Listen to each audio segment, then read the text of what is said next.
নমস্কার বন্ধুরা, welcome to our Bong kitchen. আবার চলে এসেছি নতুন এপিসোড, নতুন রেসিপি নিয়ে আপনাদের সামনে। আজকে আমাদের এপিসোড নাম্বার 122। আজকে আমাদের এপিসোডে আমরা দেখাতে চলেছি ঘরোয়া পদ্ধতিতে একদমই খুব সুন্দর সুস্বাদু খেতে ডিলিশিয়াস রেসিপি। আজকের রেসিপি পায়েস।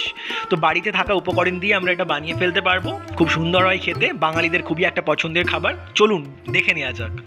তো রেসিপিটা বানানোর জন্য প্রথমে আমরা নিয়ে নিয়েছি 100 গ্রাম গোবিন্দভোগ চাল, যেটা আমি জলে ভালো করে পরিষ্কার করে ধুয়ে নিয়েছি। সাথে নিয়েছি 2টো এলাচ, সবুজ এলাচ বা ছোটো এলাচ। সাথে নিয়েছি 15 থেকে 20টা কিশমিশ, কাজু একটু, আর 120 গ্রাম মতো চিনি। এখানে আমরা 1 লিটার ফুল ফ্যাট মিল্ক নিয়েছি, যেটা আমরা গরম করে ফুটিয়ে নিচ্ছি। আপনারা চাইলে ফুল ফ্যাট মিল্ক না নিয়ে নর্মাল মিল্ক নিতে পারেন, কিন্তু সেক্ষেত্রে একটু কনডেন্সড মিল্ক অ্যাড করতে হবে, নাহলে থিকনেসটা ভালো আসবে না। তো বেটার রেজাল্টের জন্য ফুল ফ্যাট মিল্কই ব্যবহার করার চেষ্টা করবেন। তো প্রথমে আমরা দুধটা ভালো করে ফুটিয়ে নিচ্ছি। দেখুন দুধটা ফুটতে শুরু হয়ে গেছে। এবার এর মধ্যে আমরা যে চালটা আমরা ভিজিয়ে ভালো করে ধুয়ে রেখেছি সেই চালটা অ্যাড করব। এখানে আমরা 100 গ্রাম গোবিন্দভোগ চাল ব্যবহার করছি, তো 100 গ্রাম গোবিন্দভোগ চাল আমি অ্যাড করে দিলাম। এবার চালটা কিন্তু আমাদের দুধের মধ্যেই সেদ্ধ হবে, সেটা খেয়াল রাখবেন। খুব বেশিক্ষণ লাগবে না, 10 থেকে 15 মিনিট ম্যাক্সিমাম লাগবে।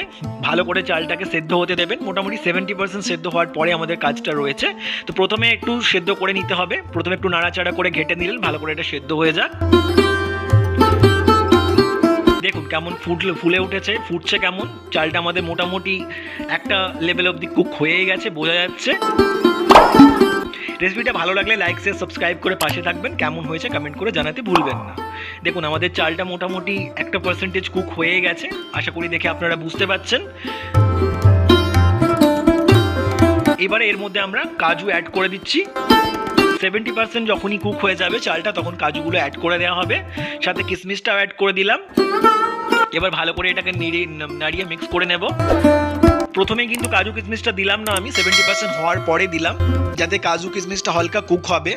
কিন্তু পুরোপুরি কুক হয়ে গেলে খুব মেশাকার হয়ে যায়, যাতে একটু দানাটা মুখে আসে, খেতে ভালো লাগে সেইভাবে দেবেন।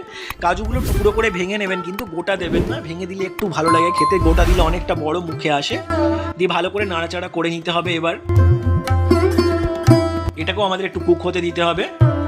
তারপরে আমাদের যখন 90% কুক হয়ে যাবে, তখন আমরা 120 গ্রাম চিনি অ্যাড করলাম। খেয়াল রাখুন কোয়ান্টিটিটা।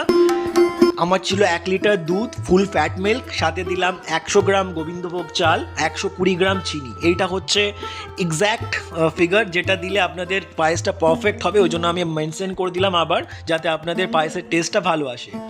আবার শেষে মোটামুটি একদম যখন শেষ হয়ে যাবে, তখন আমরা 2টো এলাচকে ফাটিয়ে ভালো করে দিয়ে দেবো। ছোট এলাচ কিন্তু, বড় এলাচ নয়। দিয়ে ভালো করে নাড়াচাড়া করে মিক্স করে নেব। আমাদের পায়েস মোটামুটি রেডি। খুব সহজ পদ্ধতিতে খুবই সুন্দর সুস্বাদু খেতে এই পায়েস তৈরি হয়ে গেল। জাস্ট ডিলিশিয়াস লাগে খেতে। পায়েসটা ঠান্ডা করে খাবেন, বেশি ভালো টেস্ট হবে, বেশি ভালো লাগবে খেতে। পারলে ফ্রিজে রেখে খান। একটা কথাই আছে, বাঙালিরা বলে থাকি, বাসি লুচি বাসি পায়েস, তার কোনো তুলনা হয় না। তো পায়েসটা ফ্রিজে রেখে বাসি করে ঠান্ডা করে খেলে বেশি ভালো লাগে।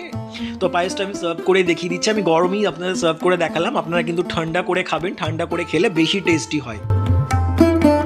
রেসিপিটা ভালো লাগলে লাইক শেয়ার সাবস্ক্রাইব করে পাশে থাকবেন। আমাকে ইনস্টাগ্রাম ফেসবুকেও ফলো করে নিতে পারেন। আর যদি কোনো স্পেসিফিক রেসিপি আপনারা দেখতে চান, সেটা কমেন্ট করে জানাতে ভুলবেন না।